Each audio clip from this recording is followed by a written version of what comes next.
Welcome, friends, to Breakfast in the Ruins, a Michael Moorcock flavoured podcast. On this show, Miles is back to talk about another of Moorcock's 60s SF titles, one that could, arguably, be the most influential of the lot when we think about the origins of the Multiverse. First published as The Sundered Worlds in 1965 by Compact Books, then subsequently retitled The Blood Red Game in 1970, it was reverted to The Sundered Worlds again in 1992 when it was revised and von Beckized and included in the Eternal Champion omnibus published by White Wolf in 1994. Although, curiously, not the 1992 Eternal Champion omnibus published in the UK by Millennium. In fact, it doesn't appear in any of the Millennium omnibuses. These days, you can find it included in the 2014 Gollancz omnibus, Moorcock's Multiverse, along with The Winds of Limbo and The Shores of Death, and in a variety of other more recent editions with some rather uninspired and questionable covers. The version published in 65 was, like many of Mike's 60s novels, a fix-up of earlier novellas. In this case, a pair titled The Sundered Worlds, that had seen print in Science Fiction Adventures number 29 in November 1962, and The Blood Red Game from Science Fiction Adventures number 32 in May 1963. Sundered Worlds has a mythic status amongst Mike's early works, it being the first time he would posit a multiverse of alternative realities and use that specific term to describe it. Alternate realities and parallel dimensions in fiction had been around for yonks at this point, of course, but the multiverse was a term that would not only become the bedrock of his fantastic fiction for the next 60-plus years, but also recur in multiple other forms of fiction over the following decades, and become a fixture of mainstream scientific theory too. Moorcock was truly an ideas machine, and the cosmology of it all has its roots here in the Sundered Worlds. So fire up the laser screen, keep your pocket mace handy, steel your brain to deal with malign cosmic forces, and join us as we venture to the Sundered Worlds.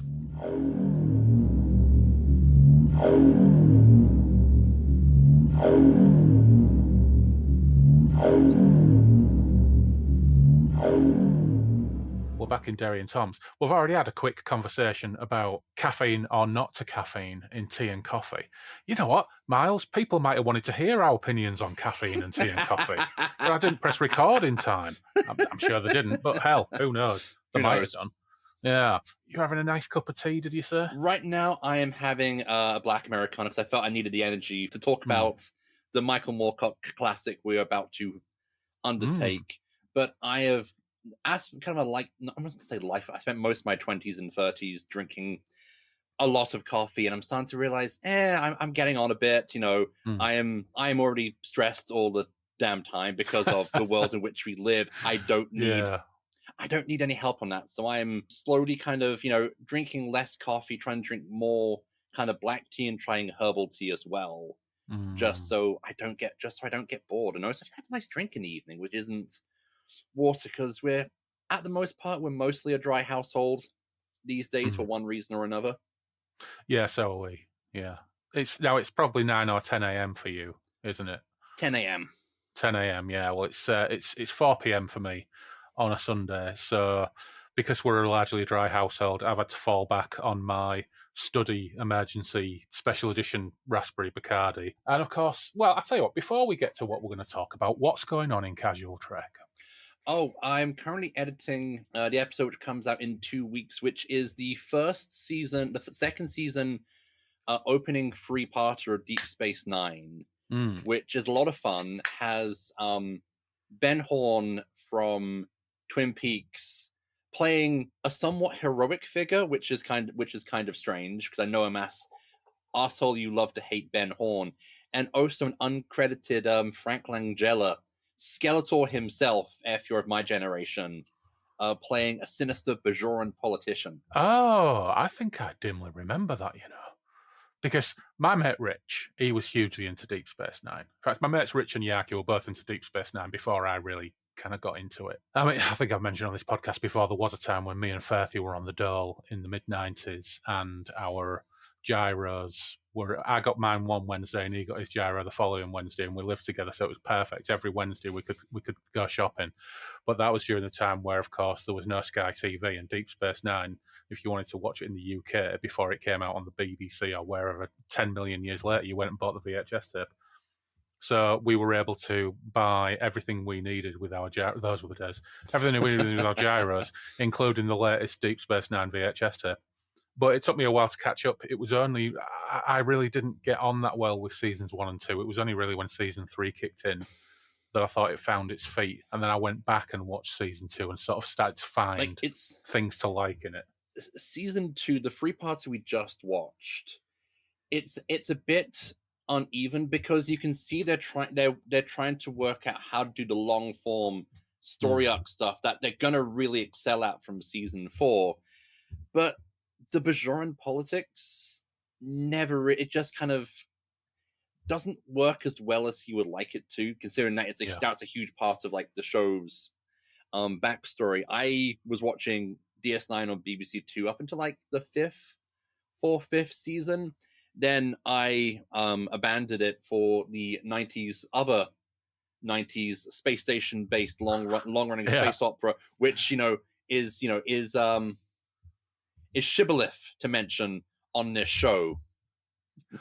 You can mention it as much as you like. It was just never really my cup of tea. Babylon 5, and which I can look at and go, that I can see why people look at it and think that's a big pile of shit. Yeah, I think that there was a period of time when I watched it and I thought this is quite interesting. And my dad loved it, funnily enough. My dad loved it. My dad's still got all his Babylon 5 VHS tapes. He's still got all his Blake 7 VHS as well. Dad really, really liked it. But yeah, I don't know. It's just when you get these, and me, I don't mind cheap. I don't mind special effects that date. I don't mind creaky sets. But one thing I can't cope with is hokey British actors playing weird, hokey British stereotypes. Yeah.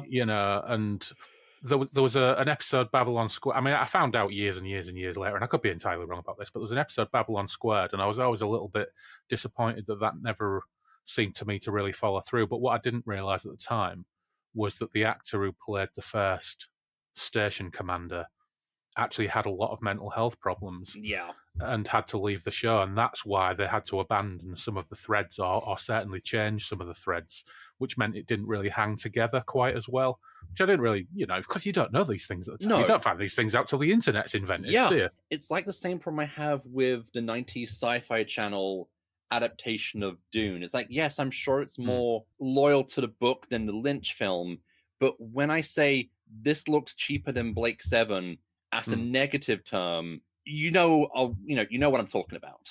I do know. And it just looks horrendously cheap, and not in a fun kind of 70s kitsch way. Like the Tomorrow People looks like it's made on 20p in a washing up liquid bottle, but you can still have fun. But when it's like big budget sci-fi, and it still looks cheap, it's just like it doesn't really work for me.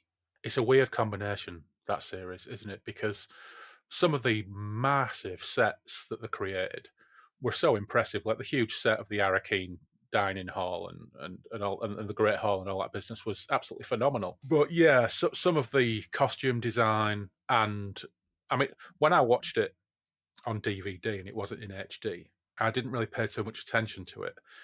But watching it in HD, you can really start to tell that some of the backgrounds are just paintings. I mean, like the background of the Emperor's Palace. But I still don't mind so much because I think it's so vivid and so striking. I even don't mind the costumes. I mean, they're fucking weird, a lot of them. But yeah, I kind of dig it.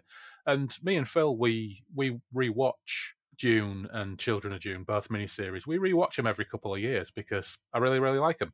Sadly, the weakest thing of all of it is probably Paul. Yeah, I am long overdue a rewatch of the miniseries, and I'm kind of overdue a rewatch on part 2 of the more recent films, which I enjoyed aesthetically, but just adaptation wise, it always felt a lot colder than I want Dune to be. And also, as someone who grew up on like the 80s and 90s NEL covers for Dune from the UK, they weren't weird enough, and I like those old covers because they kind of encapsulate just the weird strangeness that I feel Dune just has this vibe with. Is that the Bruce Pennington covers? Yes. Yeah, they're great, aren't they? Yeah, those who was it? The Denis Villeneuve films, technically incredible, soulless for me. Yeah, like visually they're great, but it's like why I really love the Lynch film. Like the Lynch film looks like no other science fiction film you're ever going to see without bringing some mushrooms yourself to add to the mix. Yeah. And it's just utterly unique a world, which I feel Dune kind of has to be this far future space epic. Yeah, if you're making a film based upon a book in which everybody takes the same drug, and some of them have much wilder reactions to that drug than other people, then make your film fucking trippy. Yeah. You know? Make your film or your adaptation trippy and weird. Yeah. I mean, you know, I can appreciate them for what they are, but there's a big hole in them for me emotionally. I don't have an emotional reaction to them, and I do have an emotional reaction to the miniseries, and I do have an emotional reaction to the David Lynch film. And the is it the Spice Diver edit of the David Lynch film? If listeners, if you haven't managed to get hold of the Spice Diver edit, find it. It's about 40 minutes longer, and it's fantastic. All of those scenes that they put into that TV edit, but then they put that awful prologue on it and took out a lot of the violence and weirdness. The Spice Diver edit gets rid of the shit prologue, puts all the extra scenes back in, adds decent, professionally done score overdubs to make them stick out less, and even does some work on some of the special effects where things like blue eye glows were missing, puts the blue eye glows back.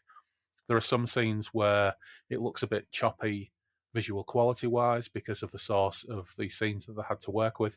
But my God, it turns that into a whole new experience. So yeah, well worth checking out. But anyway, we're already off down a fucking digression rabbit hole, aren't we? What we had to talk to, our choice for today was The Sundered Worlds. Or is it The Blood Red Game? Oh, well. Now, one last digression, right? While I was looking for a copy of a different copy of the Blood Red Game, because the spine on the one I read is a little bit fragile and I didn't want it to split and crack, but I couldn't find it. What I did find was this Star Trek Log 5. By Alan Dean Foster.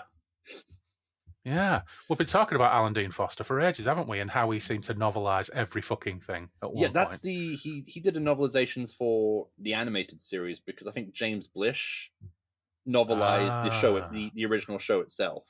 Yeah, that's what these must be then, because I don't recognize the titles of any of the stories. The Ambergris Element, Pirates of Orion, and Jihad. Yep, so, that's all from the TAS, which was, I think, my first experience of classic Trek. Well, an indication of how long it is since I've picked this up or looked at it or read it was there was a bookmark in it halfway through. And the bookmark is one focus point, right? And this one focus point, I read the back, it says, free gifts from Focus. More and more smokers are taking advantage of the Focus collection. It's an exciting range of stylish free gifts and experiences, blah, blah, blah, blah, blah, and contact details for sending in your Focus points. And it says at the end, advice by HM Government. If you do smoke cigarettes, leave a long stub. Remove from mouth between puffs. Inhale less. And the expiry on this is 31st of December 1996. Oh, bloody hell. So 29 years ago I was reading this book whilst I was smoking Regals. See, I thought you were going to say, I found an old uncashed giro check. No, sadly not, no. But bloody hell, yeah. 29 years ago, and Regals were my brand. So there you go. How time flies, eh? But yeah, I had to laugh at that. How government advice on smoking has changed. Brilliant. But yes, we are reading The Sundered Worlds, aka The Blood Red Game. And it's sort of both, because it was a fix-up of novellas, The Sundered Worlds and The Blood Red Game, first published in Science Fiction Adventures magazine in 1962. And the fix-up novel has gone by both titles over the years. And I'm reading from the 1970 Sphere edition with a dedication to Barrington Bailey in the beginning, one of Moorcock's New World muckers. And there's my cover, which is a wee bit sort of Art Nouveau-ish, kind of psychedelic, with some kind of strange female green figure with her green boobs hanging out in a long flowing dress. Yeah, a little bit impressionistic. And you are reading from?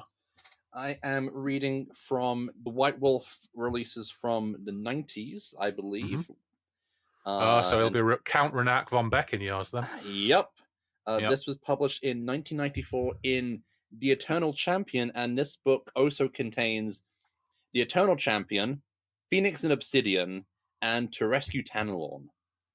Yes. And so that's the one that has an additional little prologue that positions it as a memory of Erika's. Is that right?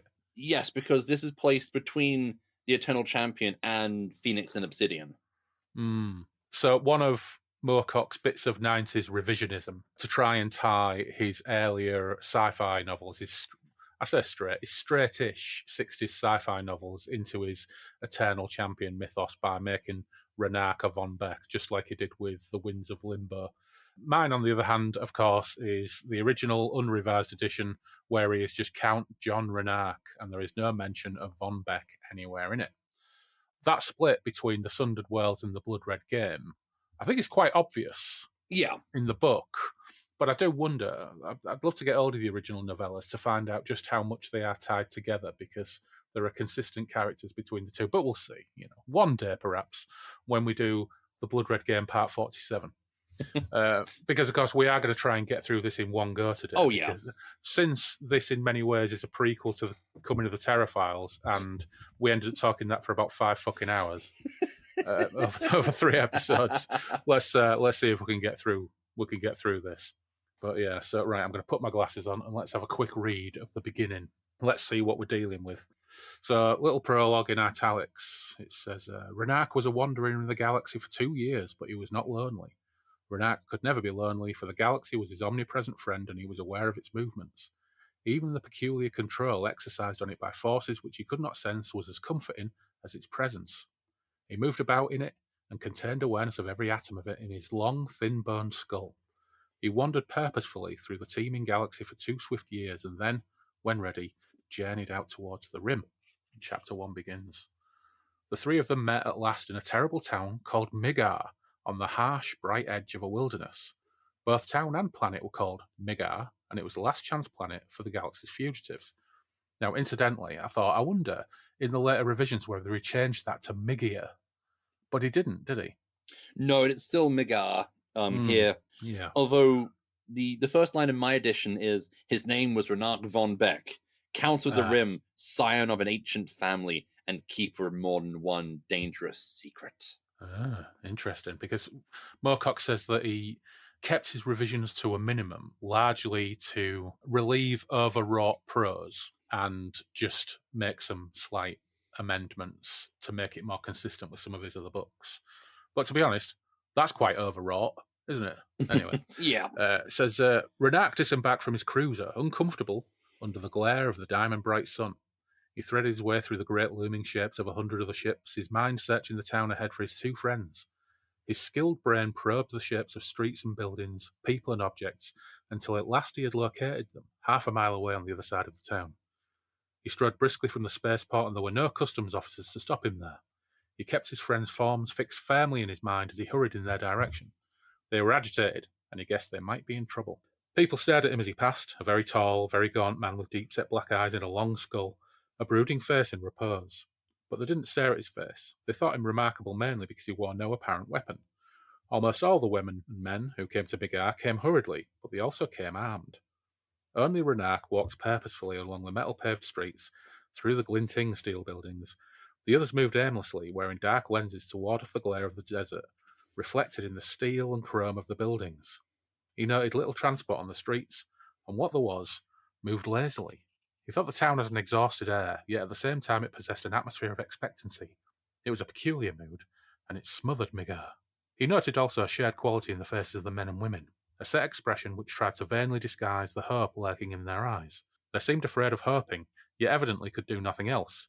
Migar, or what Migar offered, was their last chance. It was Renark's too, but for other, less selfish reasons. When he reached the building where he sensed his 2 friends were, it wasn't the tavern he'd expected. This was called the Drift Inn, like hundreds of other taverns throughout the galaxy, but this one's name had a special significance. He walked in to find tumult. A fight was going on. He recognized several who could be either thieves or space hands, judging by the white, metal-studded plaster leather overalls they wore. They were thick, brutal, shouting men, and they were attacking 2 others not of their kind. Renark recognized the pair, Paul Talfrin and young Asquiel of Pompeii, their backs against the far wall of the noisy, overcrowded public room. For a moment he felt the urge to leave them to it, confident that they would survive, but then he decided to help them. He wanted them to be as fit as possible for the forthcoming journey. As he moved forward, a space hand, using the whole of his metal-studded body as a weapon, launched himself at Renak. The space hand had obviously learned his fighting techniques aboard ship or on a low-gravity planet. Migar wasn't a low-gravity world, and the man's method of charging in an attempt to buffet Renak against the far wall didn't work. Renak skipped aside, and the hand blundered past. Renak kicked against the base of the man's spine with a pointed boot. The space hand collapsed backwards, and Renak kicked him sharply in the head, knocking him out. Swiftly, Renak pushed forward towards his friends. Talfrin looked almost panic-stricken as he warded off the blows of his attackers, but Asquiel, flamboyant, grinning, and vicious, was enjoying himself. A set of knuckle spikes gleamed on his right fist, and there was blood on them. One of Asquiel's opponents blundered back into Renak, clutching at a bleeding eye socket. "We're wasting time," Renak shouted as the others saw him. He moved into the crowd, pulling the tumbling spaceman aside with his large, ugly hands. Together, Talfrin and Asquiel punched their way towards him. A growling giant swung a pocket mace at Asquiel, who ducked, crouched, then shot out his spike-covered fist deep into the space hand's belly. The giant shrieked, and the mace dropped from his hand as he fell to his knees. The trio burst from the tavern and ran up a narrow side street until they saw the space hands abandon the chase, shouting catcalls from behind them. They turned into an alley, running between the backs of the buildings, their boots ringing on the metal. Now, is that the sci-fi-est SF Moorcock ever wrote in terms of, like, you know, Wild West sci-fi action? I'd have to say so. Like the first book feels. I've not read much Lee Brackett. I know Moorcock has credited her as an influence. Yeah, and this feels very much what I have read of her and like C.L. Moore with like the Northwest Smith stories. This also feels like the most cliche opening for like a role-playing game. Yes. Where a bunch of characters meet in a tavern and a fight is breaking out. Yeah, it really does. So you've got Asquiel, you've got Talfrin, his friends, and you've got this sort of Wild West kind of tavern opening with a punch-up, with brass knuckles, with pocket mace. I need a pocket mace for my own safety. I'm going to see if you can get one online. But if you're expecting more action from the other 150 pages of this book, there ain't none. This is the only action in the entire book. Although I have to say, this might just be how time marches on.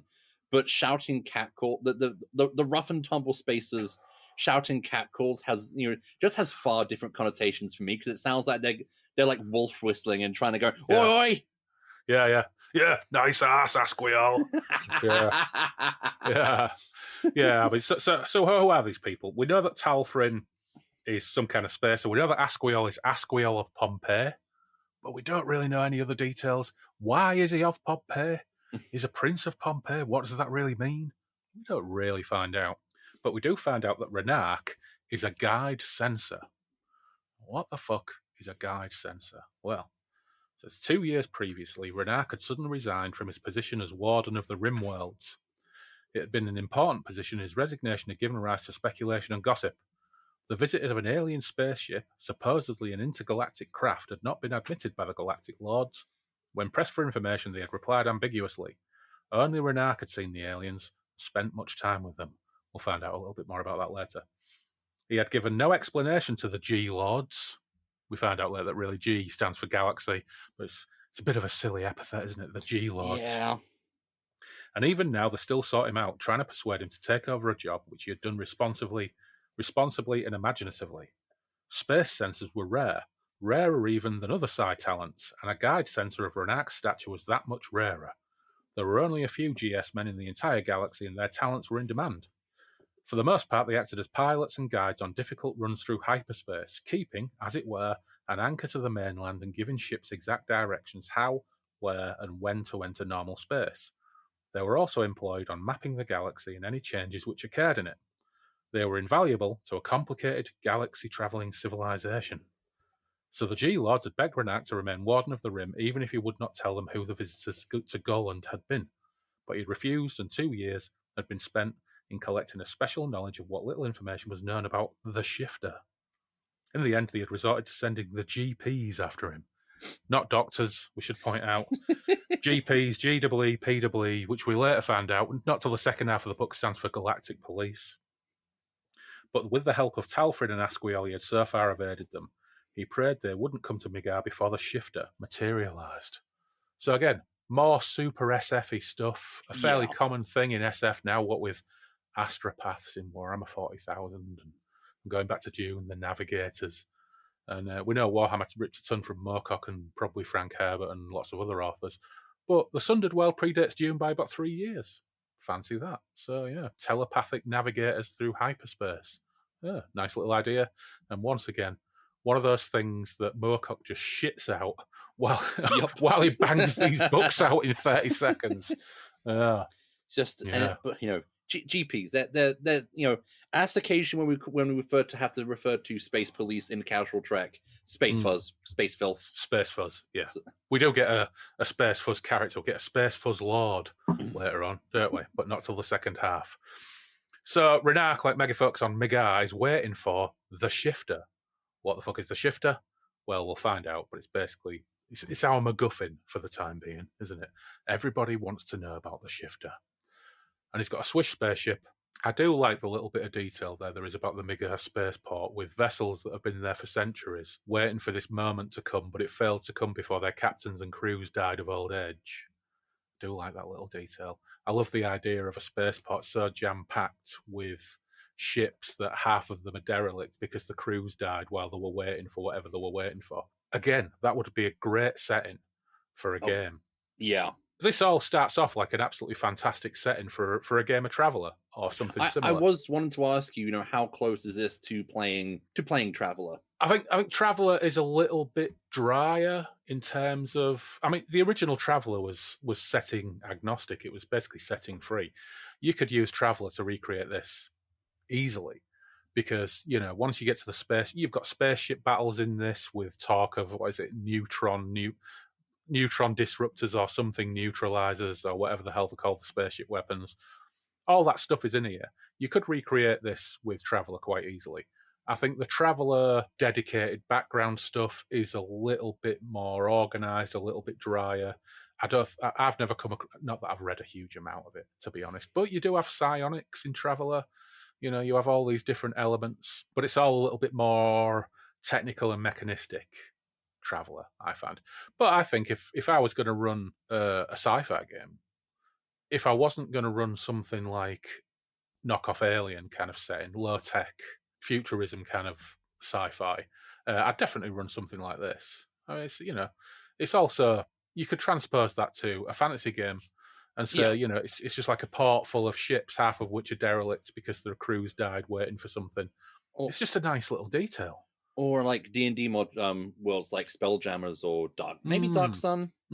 Yeah, Dark Sun's not one I ever read. I don't really know too much about it, but I know people who do rate it very, very highly. Is Dark Sun like a post-apocalyptic kind of deal? I think it's very much kind of Dune-esque science fiction of very kind of highly advanced technology, but very kind of medieval-esque kind of trappings and aesthetics. Yeah. All I really know of Dark Sun is it the Gerald Brom cover to the box set, which is a real nice dark fantasy kind of cover. But anyway, chapter 2. What else is this book about? Well, let's get a bit in italics here. It says that Renak concentrated. He could feel the presence of the galaxy spreading inwards from his own point in space, layer upon layer of it, time upon time. He was aware of the galaxy as a whole and at the same time felt the presence of each individual atom in its structure. Each atom, each planet, each star, nova, and nebula. Thorough space, where matter was of minimum density, little cores of denser matter moved. Spaceships. So a nice typo in this book here, because it says thorough space, where it should say through space. Yeah. Faintly, beyond the limits of his own galaxy, he sensed the lesser density of intergalactic space, and beyond that he picked up faraway impressions of other galaxies. There was nothing unpleasant happening out there, something he already knew about, something he was pledged to alter. Then he adjusted his mind so that, instead of sensing the components of the galaxy, he sensed it as a whole. He widened his receptions to take in a small area beyond the galaxy, and immediately the entire structure of time and space as he knew it was flawed. There was something there that was alien, something that did not fit. It was as if a body had moved through that small area and had torn a hole in the very fabric of the universe. His mind and body trembled as he sought to adjust, as previously, to his new unnatural factor. It was a binary star with 11 planets equidistantly encircling it. It didn't exist. not in relation to the universe, Renac knew. He could make no close assessment of its components, as yet. It was wrong. Renac controlled his mind against the thought and concentrated on judging the system's progress. It was, in relation to itself, travelling through space in the same manner as ordinary stars and planets travelled, but it also travelled through a series of dimensions of which Renac had no experience whatsoever, and its course, its orbits through the dimensions, was bringing it closer to Renac's own continuum. It continued towards them. It shifted through myriad alien dimensions, moving through a whole series of continua, progressing imperturbably onwards in an orbit as constant as the orbits of its planets about its stars. Soon now, it would be passing through Renac's continua. There's tons of typos in here. Crazy. But how, considering this is 1970 and the originals were from 1962, but how long would it stay there? Renac could not tell without knowing a little of the universes which lay beyond his own, and of these he had much to find out. His future plans depended on it. In this chapter, we get our first mention of the multiverse. Talfrin is a little bit confused about all these theories about how this body could be moving, but Renac says, many who have probed the perimeter of space outside the galaxy have mentioned they have sensed something else, something not in keeping with any recognized natural laws. Others have had the illusion of sensing suns and worlds within the galaxy, where suns and worlds just can't be. This has given rise to the theory of the multiverse, the multidimensional universe containing dozens of different universes separated from each other by unknown dimensions. So the multiverse then. Now, of course, many claim that Mike coined this phrase in this book, or in the novella, the Sundered Worlds in 1962. I think it's probably been debated quite a lot in nerd circles as to whether that's actually true or not. Because obviously there's lots of alternate realities and dimensions and tons of stories dating back to the dawn of scientific romances. And yes, a psychologist geezer used the term multiverse in 1895, but it meant something quite different. He was talking about different levels of morality. And the same year that he wrote this, Philip K. Dick's The Man in the High Castle came out after all. So other sci-fi and even comics had been conceptualizing alternative timelines. I think someone said that in a conversation a while back that Wonder Woman, there'd been a Wonder Woman story in the late 50s that had postulated an alternate timeline or universe or dimension or something. So it's been around. I think like in comics, the most famous one is in like the 50s and 60s, they created new versions of the Flash and Green Lantern. And then they had a Flash story, The Flash of Two Worlds, where the Barry Allen Flash met the Flash, the original Golden Age Flash, Jay Garrick. And then that became Earth 1 and Earth 2. And then that became a whole sprawling thing in DC Comics.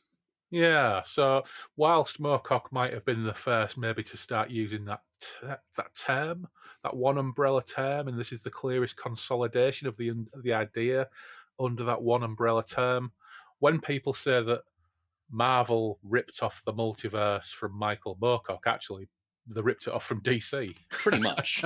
Yeah, that's probably more accurate. Anyway, more sci-fi. The Shifter arrives in their universe, so whatever the fuck the Shifter is. So they launch fast and make for it, hoping to beat the masses to it, because lots of these other ships from Migar are going to make a break for the Shifter. And they end up in a space battle with alien ships, and there's talk of energy screens and weapons and all that stuff. It's all very Lensman. Yeah. Which also opens with Galaxies, like the first book, which was also a fix-up, Triplanetary, because I read the Lensman books back in the 90s, opens with two galaxies literally colliding against each other. I really need to get into reading the Lensman stuff, because I've always had 2 or 3 of them kicking around. I think every sci-fi fan manages to pick up at least 1 or 2 Lensman stories and have them on the shelf, whether they get around to reading them or not. I think I would. I don't know, because like they were very.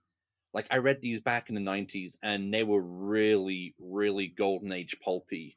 It's like the same. It's like the same difficulty I have with Robert Heinlein, is that he has fantastic ideas and concepts, but he writes so much like a guy from the 1950s. It feels like I'm reading a book from another century at times, because everyone's talking in this very kind of golly gee kind of white picket fence Americana. And then you have Philip K. Dick, whose characters talk like the burned out hippies I know from pubs back in Brighton. Yeah. One of the reasons why I think I owe it to myself and also to an old friend to actually read some E. Doc Smith is a few years ago, an old mate of mine from back in the day, who I haven't actually seen in person probably for 30, 35 years, Ari, he got in touch with me through Twitter. Remember the happy days of Twitter? Got in touch with me through Twitter and said, my dad passed away and he had absolutely loads of sci-fi books and I can either take them to charity or do you want them? I'd love to send them to you. So I said, I'd be honoured to have your dad's old sci-fi collection. And it's basically all of the Lensman books, all of there was like a Space Hospital series by a different author. Can't remember the name of the author. Tons of this stuff. And I've got a whole box of them. And they're sitting there waiting for me to get to them. So I will get to them at some point. Yeah. So yeah, there's all this talk of energy screens, space weapons, and then this second fleet of wildly diverse ships turns up, quite unlike the uniform pointed arrow-like vessels they've been in combat with, and fights alongside Asquiel before sending a communication that they should follow them back to their planet, Entropium. That is... I know when I read this, I sent you a message saying this is the most Terry Nation, Doctor Who, Blake 7 name for a planet ever. It's also, when you think you've got a fleet of uniform pointed ships and they're rescued by a fleet of wildly diverse ships that take them to a planet called Entropium, it's like, right, the weird thing about this being from 1962 is just how many of the Moorcockian notes and tropes it's hitting right off the bat. Almost as though it was actually written decades later by a more conventional author and deliberately intending to play those tunes, almost like callbacks. Although we know that if Mike decides to do that decades later, he just swings for the fences and we get Greyfees and Bubbly Boys. So I'm not suggesting that Mike would have done that. We don't get Bubbly Boys in this. We do get Jelly Smellies, though. More on that later. Anyway, one madly trippy voyage later, they land and meet the people of Entropium. This did amuse me. Because, we get our first description of this book of sartorial detail, of course, don't we? Oh, I did have a quick question for you. Yeah. When they introduce Willow Kovacs, who is a woman who is very obsessed with Asquiel, I have a section where it says Willow had always been curious about the ghost worlds, living as she had in the shadow all her life. Is that section in yours? No, there is no reference to the ghost worlds in this. But yes, we forgot to mention Willow. So Renac has his buddies Asquiel and he has Talfrin, and Asquiel has a girlfriend, Willow. Yeah, we'll talk about Willow a little bit more later because there are only two female characters in this book. And one of them is really insane, drooling, and catatonic largely for most of her appearance. Well, not catatonic. She's drooling and raving for most of her appearances in the book until the very end. And the other one is Willow. We'll get back to Willow, I think. So Willow's with them, and they get to Entropium. And it says, the Scarlet spacecraft was the only other ship on what was obviously a landing field. They wondered where the rest of the fleet had gone. As they cautiously disembarked, they saw that the crew of the Scarlet ship were doing the same. Some of the figures were human, and for the first time they were seeing alien and obviously intelligent life forms. Renac checked his wrist gauge. Looks as if we don't need suits, he said, but it's just as well to be careful. He was tense as he walked across the charred ground towards the other group. He stood as the aliens mingled with the human beings. The charred ground, that's a very classic Golden Age sci-fi thing, isn't it? Because these ships land with rockets. Yeah. There were two sextupeds with 4 arms each and completely square heads containing a row of tiny eyes and beneath them a small mouth. Several hopping creatures similar to kangaroos but obviously reptilian. A long-legged creature who towered over the others with a body proportionately smaller, a round body supporting long, swinging arm tentacles and a round head. The leader of the 6 human beings was young, smiling, fair, and dressed in a style which had been out of fashion in the galaxy for 200 years. A loose blue shirt, baggy trousers tucked into green gaiters, and with mauve pumps on his feet. Over the shirt was a pleated coat fanning out from his waist and dropping to his calves. His weapon included an unfamiliar pistol and a rifle slung over his shoulder. He swaggered. "Move high, you lord," he said in a peculiar accent. "How strong goes Galaxy? Same?" "It's changed," replied Renac, recognising in the use archaic slang a patois once used by the old CMG, the criminal Musicians Guild, which 200 years before had been composed of men outlawed because they refused to play the specific kinds of music deemed healthy by the music censors. Fucking brilliant. That's the best concept in the entire book. Yeah, it is a cracker. And also, to coin a phrase from your episode on the Dreaming Cities, this character is dressed like a Burke. Yes, it's very much dressed like a Burke. What I really love about all these characters, because of course we also meet their like gaffer, is it Klein, who's just like sort of a bit grumpy and mildly hostile. When I was reading it, I was thinking it's like they happen to land in the vicinity of this peculiar planet's local equivalent of the sugar ape offices and interrupted them playing cock piss bummo. Oh God, I found Nathan Barley on YouTube like a week ago. It's just like I need to rewatch Nathan Barley. Although, as a Brightonian, some of it will hit a bit too close to home. Yeah, I fucking love Nathan Barley. It's brilliant. A mate of mine who actually worked in journalism and worked in magazines didn't like it at all. Was really critical of it, but it was exactly because it was too close to home. Oh yeah, of course. Yeah.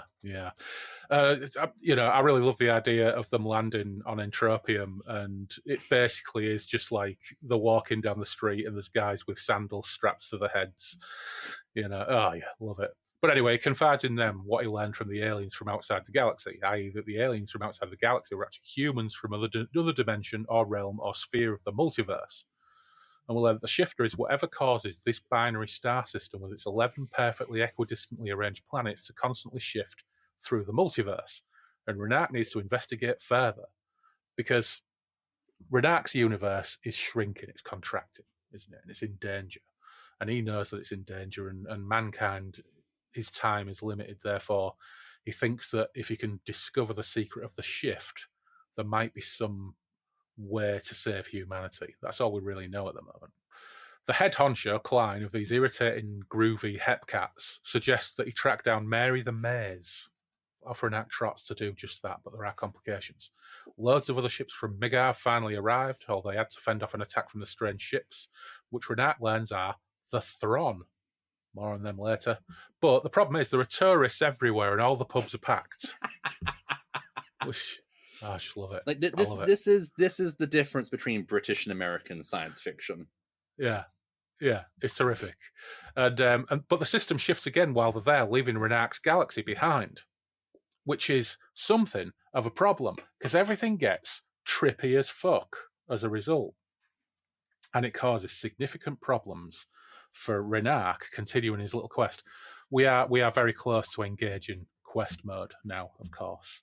So everything's getting trippy. They're leaving the galaxy that Renak was prepared to die for. The transdimensional shift has begun. Realization had come to the newcomers in Entropium almost simultaneously. There were pockets of silence in 100 taverns throughout the city. All the pubs go quiet. Oh no. Realization of all the implications hit Renak as he forced himself to keep moving. I just realised we're up to 43 minutes and we've barely scratched the surface yet, so I won't read as much as I was going to read. But anyway, he says to someone, "Where do I find Mary the Maze?" And they say, "Rupert House." Rupert House? What? So you're on an alien planet called Entropium, and you've just met the staff of the Sugar Ape office, and Mary the Maze, they tell you, is in Rupert House. That's so strange. But anyway, he finds Mary the Maze. And it says, Mary the Maze was a horrible sight, beautiful, blank, debased in her mumbling insanity to a travesty of ideal humanity. Renak saw immediately that she had obviously been a highly intelligent woman. She was still physically beautiful with a lean, clean face, large brown eyes, wide mouth, long black hair, and full breasts. She had on only a dirty skirt. All these physical features are clear sign of intelligence. That's right, yeah. And her fingers wandered across an intricate keyboard of the kind once used on the overcomplicated sentient spaceships, popular 100 years before, until scrapped for their tendency to have nervous breakdowns in emergencies. Yeah, nice. Mike just tossing off a big chunk of the lore of the culture novels in half a sentence there. Oh no, that makes me think of Hitchhikers with the genuine the androids and lifts all having genuine people personalities.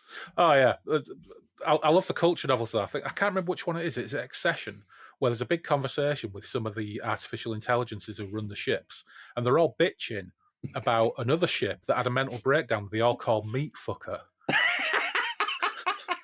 I keep trying to get into Ian M. Banks and the culture. Like what I've read, I've enjoyed, but it never. I find it funny that I've read more of Ian M. Banks's non SF novels than his SF novels. I seem to get on better with stuff like The Wasp Factory and The Bridge. Yeah. I do like Ian M. Banks. There's a couple of his that I have struggled a little bit with, but for the most part, I really, really enjoy them. I haven't read any for years. I should go back and read them again, really, at some point, but it's fucking hours of the day, isn't it? Yep. But anyway, Mary's brain is fried by exposure to the chaotic matter of the shifter and the space between the planets and all the possibilities of existence. But Renak does get a couple of clues. The Thron no more. The horrible Thron whose hate keeps them sane. And the Shan too. But apparently, according to Mary, the Shan are weak and may push you into the unspace with cruel weapons that do not kill. A nice little riddle if you're running a game. But Renak goes with the Thron as his next line of inquiry at this point, which seems reasonable. But first, he returns to Klein, the honcho, and hooks back up with his muckers, and they've learned a thing or two while it's been gone. First, half the Migan arrivals are dead already because they can't handle the shift. And some of the ones who haven't dead are trying to escape the planet, and they're all getting blown to shit by the Thron, or because they're trying to escape the system while it's shifting, they're all just getting vaporized into nothingness. The 11 planets are known by a variety of names. There are a gazillion theories about what the shifter is and how it works, and the Thron may be the original inhabitants of the system. There's a planet called Ragged Truth that is this system's hell, and there's a race that supposedly have knowledge of the history of the multiverse, colloquially called the Jelly Smellies. It's called Ragged Truth in your copy? It is. It's called Ragged Roof in mine. I think that might be another typo. Yeah. Because it is referred to as Ruth further on. Yeah.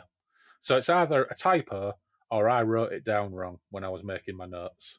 I'm going to have to double check that now. But I'm pretty sure it was Ragged Truth, and then it's referred to Ruth further on. Oh, fuck knows, I don't know. There are so many typos in this edition. It could go either way. But I also have 5 thumbs on each hand, so I could have recorded it wrong. But after digesting all this, Renak, rather harshly, I think, bins off Talfrin after telling him he's no longer a use as he's not functioning well enough in the face of everything, which is a bit harsh, I think. Because, Talfrin's just asking questions, but Asquil's like, yeah, well, you're getting on my tits now. You can stay behind. And Asquil decides to leave his bird behind as well. Poor Willow.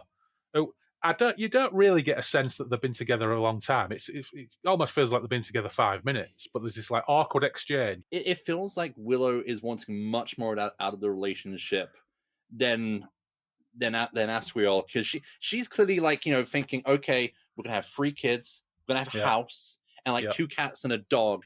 And Asquil's just like, beans for dinner, or should I go and get a curry? Shit, babe, it's the FA Cup final. I can't hang around with you. I can't get tied down. I've got the front to deal with. That's right. Yeah. So, well, anyway, quest mode is finally engaged now as Renak and Asquil do dump Talfrin and Willow and endure a balmy trip to the planet of Thron. It's a real fucking trip, travelling from one planet to another in this system. Perhaps now's a good time just briefly reference again about how these stories became one novel and how the later got revised again. Because, as we said at the top, this is originally 2 separate novellas.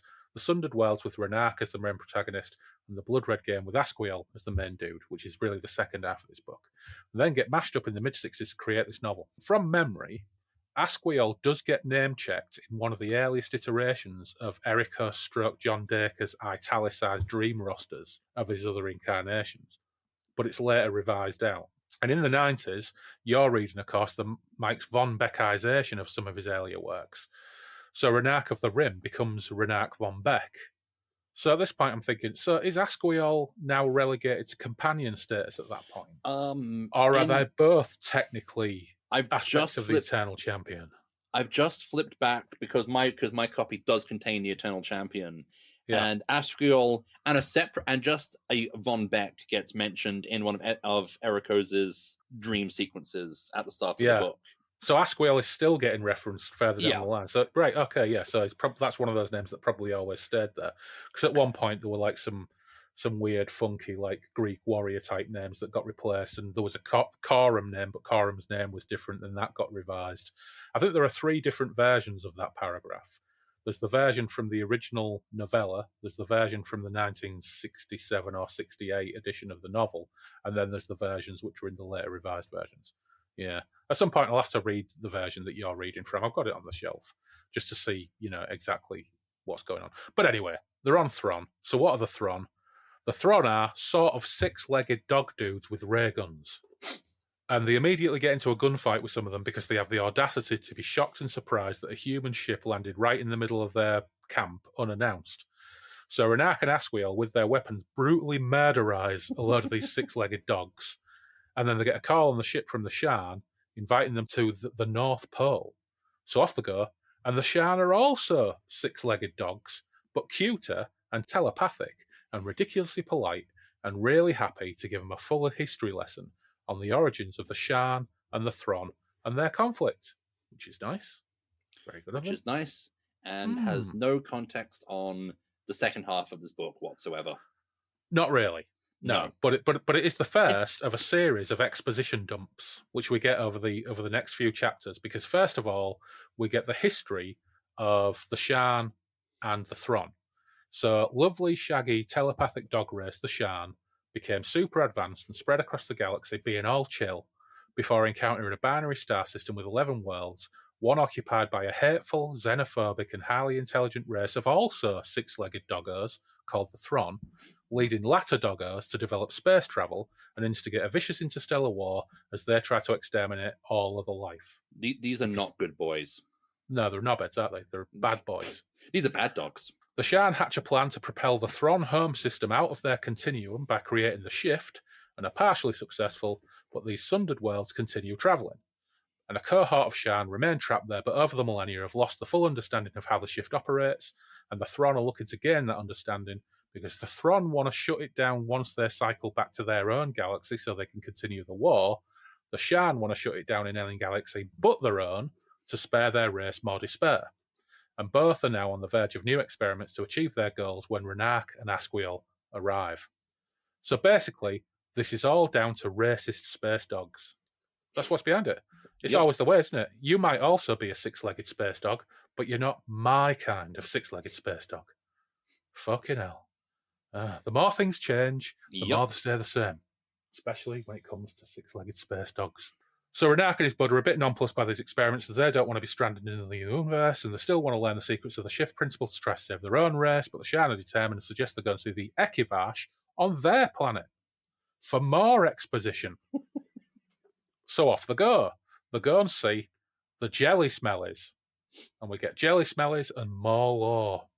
Let's find out what the Jelly Smellies tell them. So the Jelly Smellies are metazoic blobs that exhale stinky gas, which is why the other races call them the Jelly Smellies. Yeah. So what do the Jelly Smellies say? Well, they say, it was believed that those whom we call the doomed folk had passed away in a distant galaxy in our original universe, and that galaxy, which had known great strife, was quiet again in readiness for the great turn, which would be the beginning of a new cycle in its long life. We and other watchers in nearby galaxies saw it shift like a smoky monster, saw it curl and writhe, and its suns and planets pour its ordered patterns around the hub and out around the rim, reforming their ranks in preparation. The dance of the stars was a sight to destroy all but the noblest of watchers, for the weaving patterns depicted the two truths which bear the third, so that while the galaxy reformed itself to begin a fresh cycle through its particular time and space, it also cleansed its sister galaxy of petty spirits and those who thought ignoble thoughts. For millions of years, the dance of the galaxy progressed, ordered creation, a sight so pleasing to intelligent beings. It gave us much in the way of sensory experiences and also enabled us to develop our philosophy. Please do not ask us to explain it further, for the sight of a galaxy dancing can be defined in no terms possessed by either of us. When at last the dance was over, the hub began to spin, setting the pattern for the new cycle, and slowly, from the hub outwards to the rim, the suns and planets began to turn again in a course that would be unchanged for eons. So it began, and so, after time had passed, did its denizens begin to hammer out its marvellous history.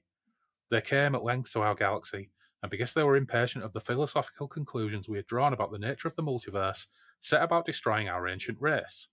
A few of us fled here, since we abhor violence or knowledge of violence.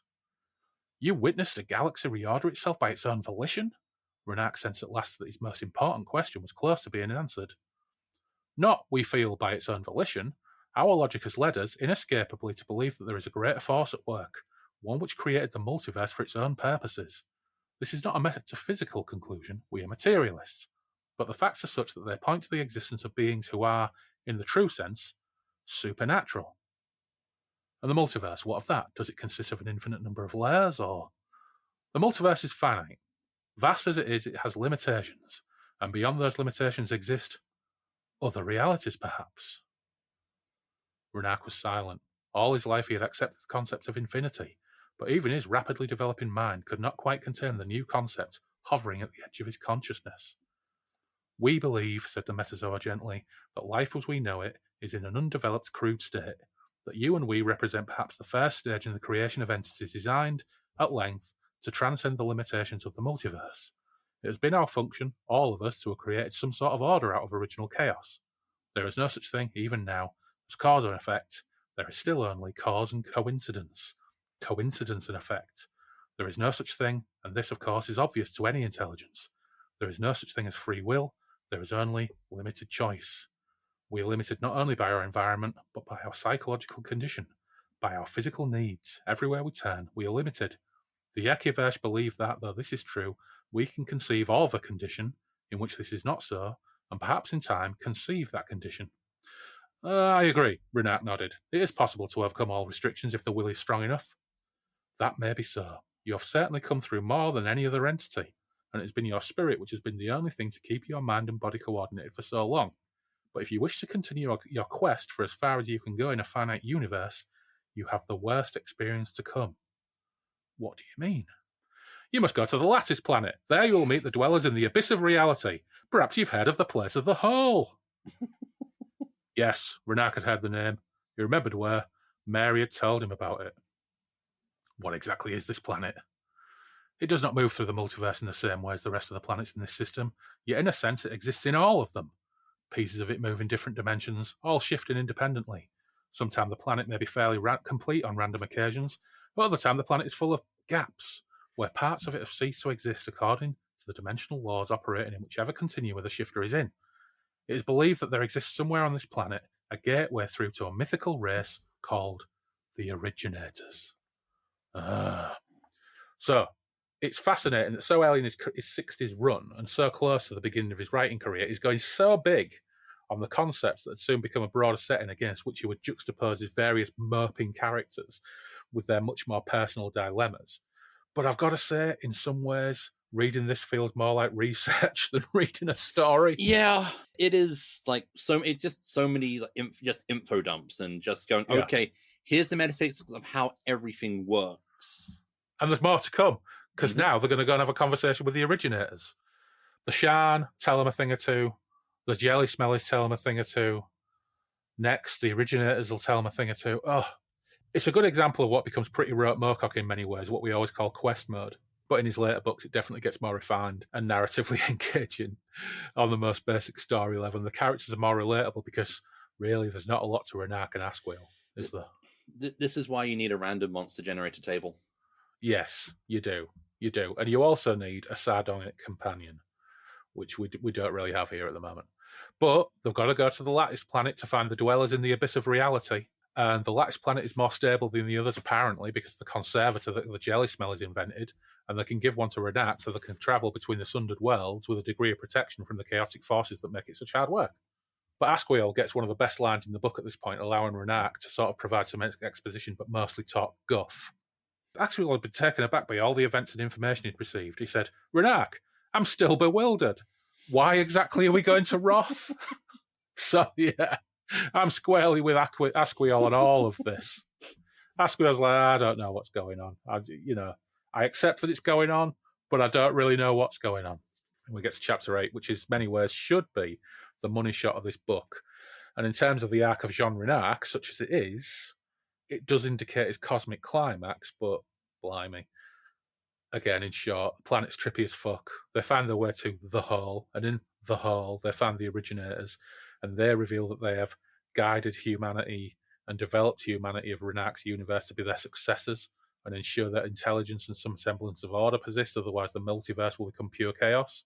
And Renark has chosen to surrender his physical form and have his spirit permeate the multiverse, to which Renark nods sagely and goes, so be it. Yeah. Like, you're fucking amazing, Renark. You must become one with the multiverse. And he's like, so be it. Whilst Asquiel, and I quote, could neither understand nor believe what the originators were saying. Renark wrote this book, didn't he?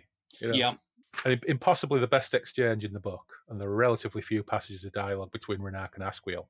Most of the dialogue in this book is lengthy, portentous exposition by weirdos. But Renark tells his companion, he tells him, when I am gone, you must lead our race. You must direct them towards their destiny or perish with them. Do you understand? To which Asquiel responds, I accept what you say, but without understanding.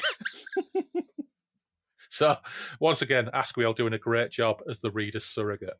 Just crazy stuff. Now, at this point, where's my Bacardi? Here we go. At this point, Renark and Asquiel get back to their own universe, and they're back, and they are the new men. And they have a message for all of the central worlds like Earth and Kasim. They land, they look important and trippy. They paraphrase for everybody what they've been told by the six-legged space dogs, the jelly smellies, and the originators. They explain the plan to evacuate the universe, then they sod off to the next world and repeat it all. And soon humanity is ready to evacuate the contracting universe, and once everything is prepared, Renark goes to meet his fate. Somewhere, out of sight of Asquiel or the human race, a small figure halted its space car, climbed into a suit, clambered from the car, and hung in space as it drifted away. Now they could observe the galaxies rushing down upon one another. They came together and joined in one blazing symphony of light as the human race plunged through the dimensions to the safety of another universe where another intelligent life form waited to receive it. Perhaps in friendship, perhaps in resentment. Then the contraction was swifter, sudden. Only Renark remained behind. Why? The race would never know, and even Renark was uncertain of his reasons. He only knew there had to be a sacrifice. Was it the ancient creed of his savage ancestors, translated into the terms of the originators? Or did his actions have some greater meaning? There would be no answer. There could be none. Faster and faster, the universe contracted until all of it existed in an area that seemed little larger than Renark's hand. Still it shrank, as Renark watched it now as if from a distance. Then it vanished from his sight, though he could still sense it, was still aware of its rapidly decreasing size. He knew that there was a point to which a thing can be reduced before it ceases to exist, and finally that point was reached. Now there was a gap, a real flaw in the fabric of the multiverse itself. His universe, the galaxy, the Earth, were no longer there, possibly absorbed into a larger universe beyond even Renark's marvelous senses. Perhaps, in this greater universe, his universe existed as a photon somewhere. Only Renark was left, his shifting, shimmering body moving in a void, the stuff of it beginning to dissipate and disappear. God! He said as everything vanished. His voice echoed and ached through the deserting gulf, and Renark lived that moment forever. I almost said through the deserted gulf. Yeah. So this is Renark's Dave Bowman moment, isn't it? Yeah. Yeah. So that's it. That's it for Renark. That's it, Renark. Oh no, I kind of saw it in like a shimmering like 70s John Pertwee Doctor Who special effect of like very clear CSO just kind of shimmer, shimmer, shimmer, explode. Or like fizz fizz, fart noise, spark of smoke. Just the Hitchhiker's radio show when they're escaping from milliways, and as the universe ends, it just sounds like water trickling down a plug hole. Yeah. Well, that's Renark anyway. Asquiel's, well, we like to think Asquiel's the man, but he's not quite the man because we get another character introduced in the second half of this book who ends up being the most interesting character in it. Yeah, we'll get to him in a second. But Asquiel is the boss of the human fleet now, and when Renark gone to the galactic hub to become energy or something, Asquiel is the sole new man of the two new men who came back from the hole where they met the originators. which seems to mean that he is the source. There's some text in here that suggests that he is the source, the patient zero of the eternal champion phenomenon. Yeah. Now, I don't know how it reads in yours, but at the end of the first page of chapter 10, it says, "But Asquiel of Pompeii was no longer a man. He had become many men and was therefore complete. Now there was no better leader for the human fleet, no better mentor to guide it, for Asquiel was the new man. Existing in a multitude of dimensions, his vision extended beyond the limitations of his fellows, and saw all that men could one day become, if they could make the effort. Asquiel Pompeii, captain of destiny, destroyer of boundaries, becalmed in detachment, opened his eyes from a sad reverie, and observed the fleet he led." We have this suggestion, and more suggestions, because there's a bit where this guy is communicating with him over the laser. Moorcock's got this habit in his 60s sci-fi novels of calling video screens lasers or laser screens. So whenever it refers to on the laser, it's like some kind of comms screen. Oh, it's called the V screen in my edition. Ah, yeah, it's still using laser in these older ones. Yeah, V screen makes a lot more sense, doesn't it? But it was the same in I can't remember which one it was. It was either the Black Corridor or one of the others, the laser unit or something. I can't remember. So on the laser. What do they call the fancy space drive in your version? The IT drive. The IT drive, yes. Yeah, I can't remember what it stands for, but they do refer to the IT drive on a number of occasions. Makes me think of school when I had to take IT class, which was information technologies, which was basically computer class. Yeah, I mean, essentially, if you have a problem with the IT drive, they're probably just turning it off and turning it on again, and it'll sort it out, I guess. So yeah, we've got the ragtag fleet containing all of humanity that escaped their doomed universe on a variety of ships, all very Battlestar Galactica. Yep, this ragtag fleet. I'd like to think Fred Astaire is wearing gold lame somewhere on a casino ship. But Asquiel is issuing orders to the fleet as astropaths, telepaths, scan for habitable systems and intelligent life forms, and Lord Mordan of the Galactic Police, whose ships are providing the defensive screen for the fleet, gets freaked out every time he has to talk to Asquiel because his image shifts and takes on multiple aspects over the comm screen, which is a nice touch. But Asquiel helpfully defines the stakes for us by considering the plight of the chicken. It says, he thought of his race as a chicken in an egg. Within the shell it was alive, but aware of nothing beyond the shell. But with the act of breaking through the barrier of dimensions separating its universe from others, it had broken from its enclosing and stifling shell to some awareness of the multiverse and the exact nature of things. But a hatched chicken, thought Asquiel, may believe the breaking of the shell to be the ultimate action of its life, until the shell shattered and the whole world was visible in all its complexity. Then it discovered the farmyard and the countryside with all their many dangers. It discovered it was only a chick and must learn and act to survive if it was to grow to adulthood. And what, Asquiel considered ironically, was the eventual fate of the average chicken? He wondered how many other races had got this far in the ages of the multiverse's existence. Only one would survive, and now it adds up the human race, for if it did not attain its birthright before the originators died, then none would take its place. The multiverse would disintegrate back into the chaotic forces from which the originators had formed it. Death and the stuff of death would engulf the cosmos. The tides of chance would roll over all existing things, and the multiverse, bereft of guidance and control, would collapse. All intelligence, as the originators and their creations understood it, would perish.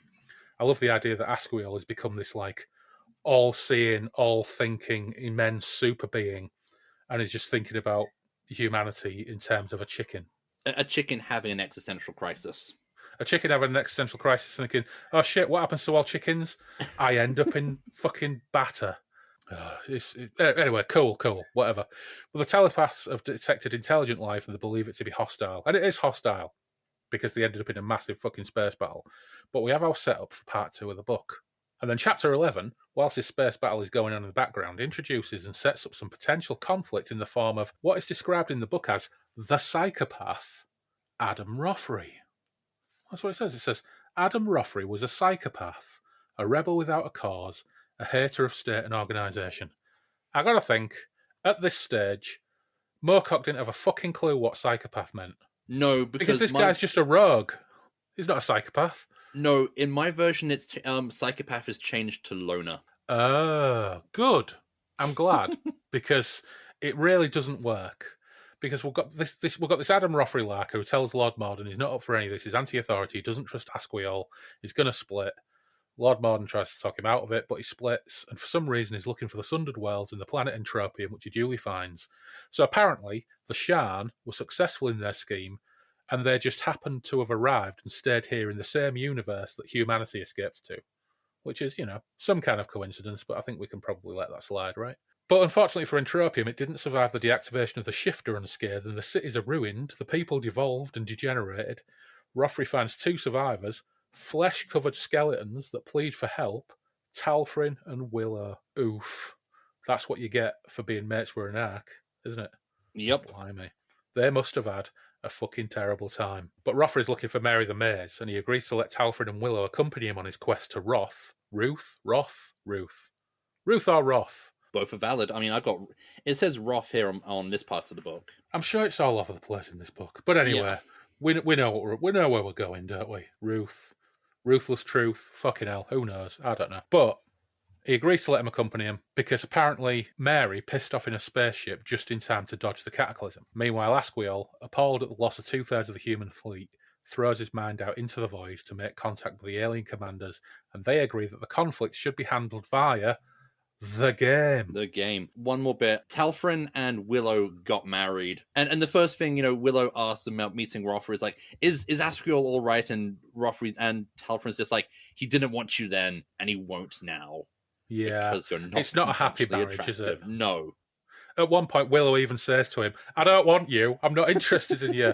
And I'm not interested in you either, new bloke. Yeah. So Rothry's got refugees Talfrin and Willow with him. They're looking better now they're on his ship. They don't look like flesh-coloured skeletons anymore, which is nice. Whilst Rothry muses that he's going soft for letting them tag along. So once again, psychopath wasn't a good description of Rothry. A rogue, yes. Anti-authority, yes. Psychopath, no. Great beard, yes. So far, I reckon he's okay. And his quest to find Mary is the point in this book where I actually find a character relatable, because they get to Roth, the place where Asquiel and Renark met the originator and became the new men. They find Mary's ship. They have a crazy, trippy, terrifying time dealing with the roiling, chaotic environment, which is all a bit mad for a couple of pages, and they see various figures. It all gets a bit crazy. Willow thinks she's seen Asquiel, and he's going, oh, Asquiel! But Mary's aboard Rothry's ship, and there's an exchange between them all, as Willow is having something of a meltdown. The woman wore a spacesuit. She was lying on the floor of the cabin. Rothry bent over her, lifting the faceplate. Mary, he said softly. Mary, thank God. The eyes opened, the big soft eyes that had once held intelligence. For a short time, intelligence was there, a look of incredible awareness. Then it faded, and she formed her lips to say something, but they twisted downwards into an idiot grin, and she subsided into a blank-eyed daze. He got up wearily, his body bowed. He made a gesture with his left hand. Willow, help her out of the suit. We'll get her into a bunk. Willow looked at him with hatred. Asquiel's out there. You stopped me. Talfrin said, even if he was, he wouldn't want you. You keep pining for him, wishing you'd followed him earlier. Now it's too late. It's no good, Willow. You've lost him forever. Once he sees me, he'll take me back. He loved me. Rothry said impatiently to Talfrin, you'd better help me then. Talfrin nodded. They began getting her out of the suit. Willow, said Rothry as they worked, Asquiel wasn't there then. Not now. You saw something that probably happened years ago. The other man was Renark, and Renark's dead. You understand? I saw him. He heard me call him. Maybe. I don't know. Don't worry, Willow. We're going back to the fleet if we can, if it still exists. You'll see him then. Talfrin wrenched off a piece of space armour from Mary's body with a savage movement.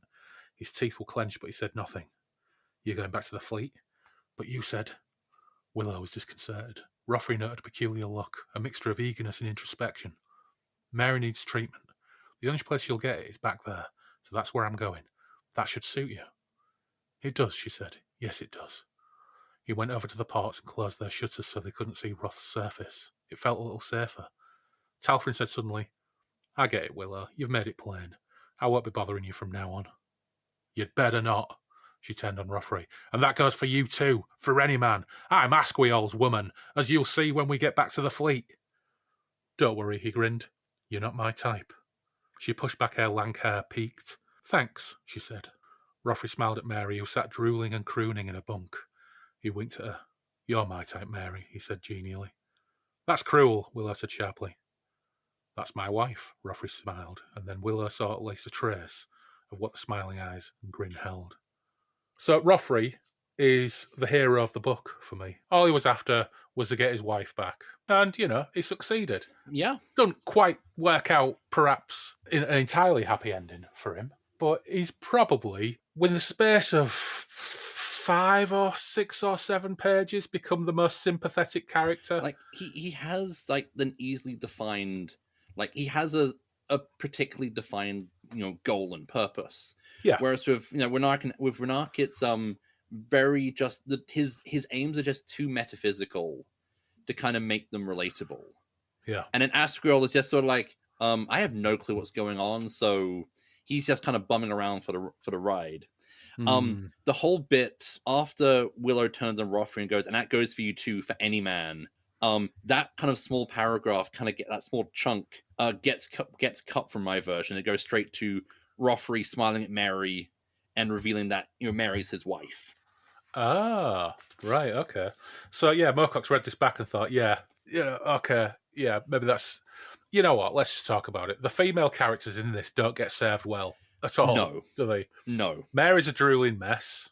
Willow, the only sane female character, does little other than reject Talfrin and obsess over well Asquiel will still love her, and if he's remained faithful, and she's thinking and musing over all this while she's performing this carer role for Mary, whilst Rothry and Talfrin are fighting off the alien fleet. It's I wonder why science fiction is seen as having a gender problem. It's strange because like I'm also thinking back to, again, the Lensman books, and like, okay, there is one sole female character for a good chunk of the books, which is this nurse Christina, but she seems more capable and more assertive than Willow is, and that was written a good 30-40 years later. I suppose all we can really say is none of the characters are well drawn particularly, with the possible exception of Rothry in his short time in the book so far, but even he's got like short story character development at best. It's not like the Shores of Death, where even though Festina is very much obsessed with Clover's marker, does seem to have her own a bit more autonomy. Although I need to permission to quickly, because I recently finished listening to the Shores of Death episode with you and Andy. I do have to say, I don't think that she's the only one who gets a happy ending, because she is clearly miserable at the idea of, again, to finally attaining the man she's pined for, but he has no emotions. So she is, from looking at, I quickly had a quick look at my version, and I felt that even then she feels more like realizing that she's now trapped in this completely loveless relationship with a man who can't relate to her, and she's gotten what she wants, but again, like everyone else in that book, the knife has been turned in the most cruel way. Yeah, but I think she can get love from her children, and she can reciprocate it, can't she? So she's got something. She's got something. That's fair, but just Yeah, I mean, I don't think anybody gets a truly happy ending in any of these things. There's who gets the happiest ending, perhaps. who is the least? Who gets the shittest end of the stick? Who is the least fucked over? Yeah, I think so. Yeah. They return to the fleet not before they have to battle space monsters and weird globe fleets that are confusing and trippy, as always, because there's lots of trippy shit going on in this book. It's funny, isn't it? There was lots of trippy shit.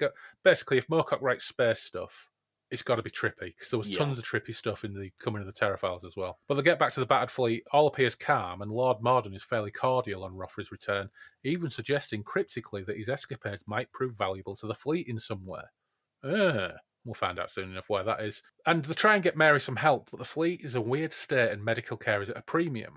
But Rothry gets some face time with Asquiel, who's distracted and suggests vaguely that there are no psychiatrists available because they're all committed to the game. Which we know, of course, because the name of the book is The Blood Red Game. And Rothry also gets some time with Lord Morden. He learns more. The game takes place exclusively aboard one allotted ship, and anybody who leaves the bounds of the fleet has to face a wild round, in inverted commas, which means being attacked by aliens and assaulted with all sorts of trippy craziness like space monsters that can't exist. And Rothry won that wild round by getting back to the fleet and defeating that alien fleet. So he's now of extreme interest to Morden, the deputy games master of the human fleet. And it's now Morden's turn to play Basil Exposition, as we find out about the game.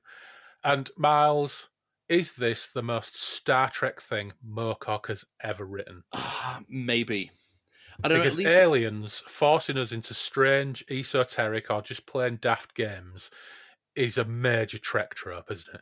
Yeah, but at least with Star Trek, when aliens, like trick you into a game, it usually is something very kind of like, okay, you and he fight as a test of morality or whatever. It's not okay. We're gonna psychologically attack your very concept of reality. It's gonna be we're gonna stick you on a desert planet with a lizard monster, and best 2 out of 3. What did the gamesters of Triskelion do? I think it's here. Have some axes. Have at. We're gonna play the fight music from the episode where Kirk fights Spock to the death because Spock be horny.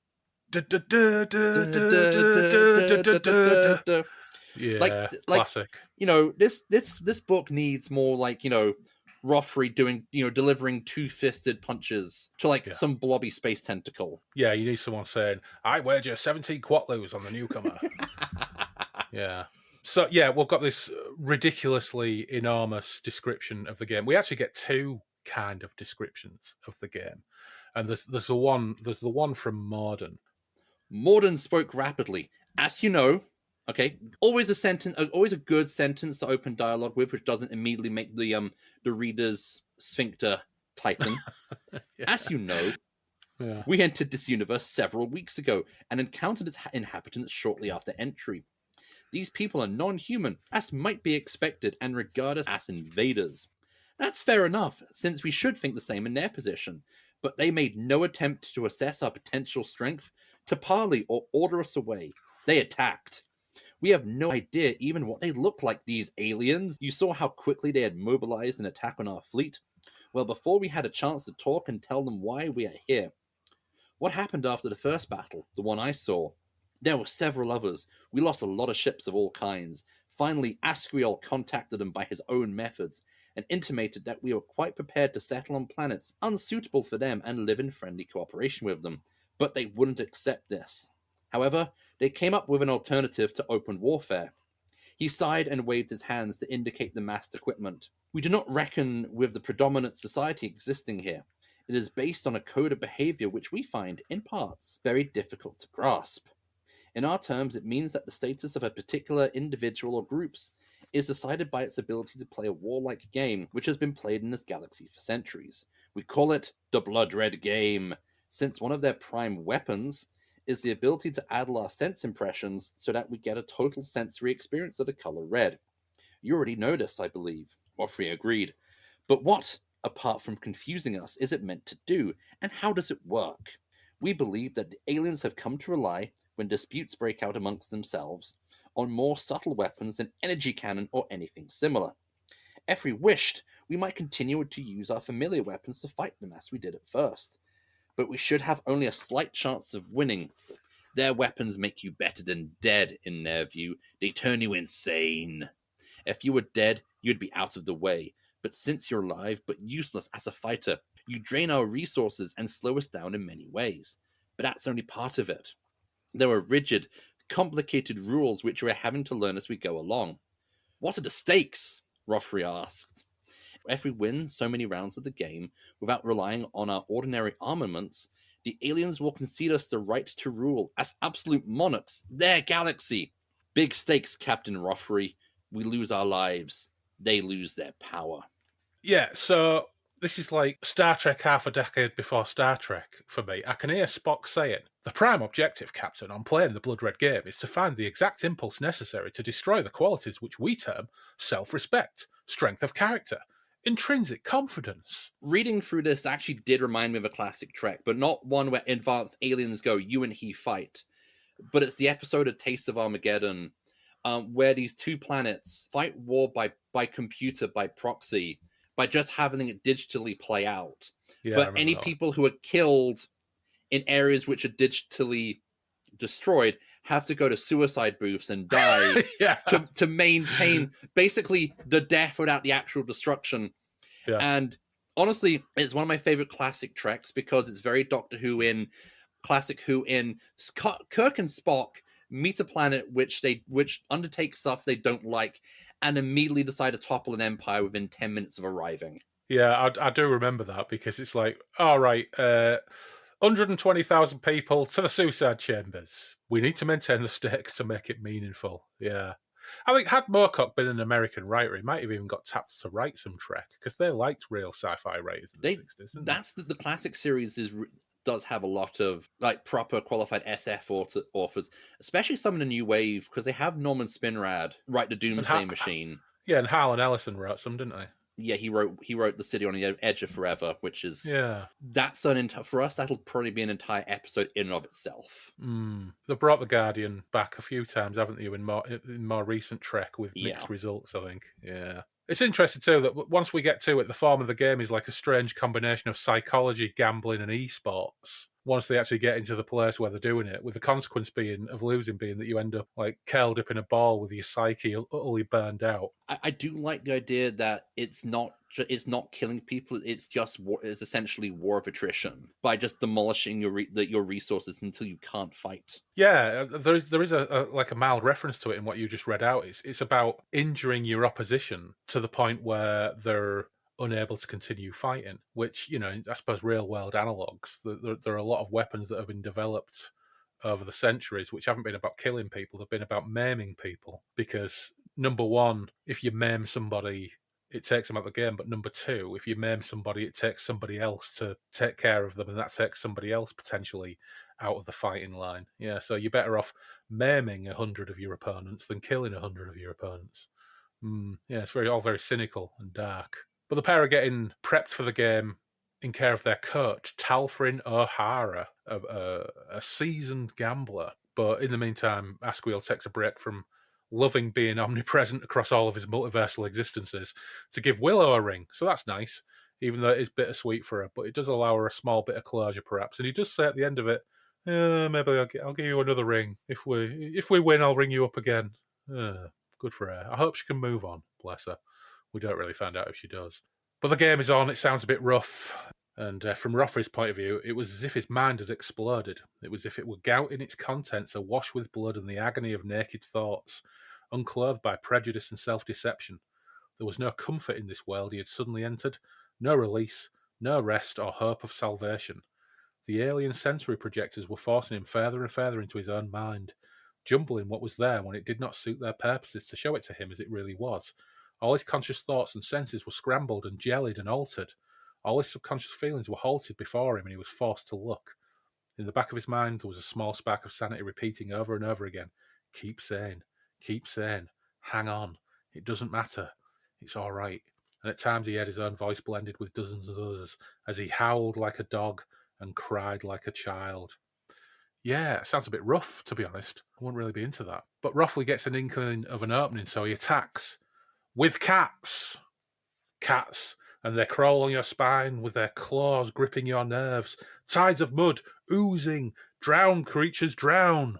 He thinks he's on one there, but they'll lose that round anyway because 7 of their team's minds are lost and only 5 of the opposition. So the round ends and they're still lost. But getting this book rambled to a close, in the end, it's all right because Mary is the Deus Ex Machina humanity needs.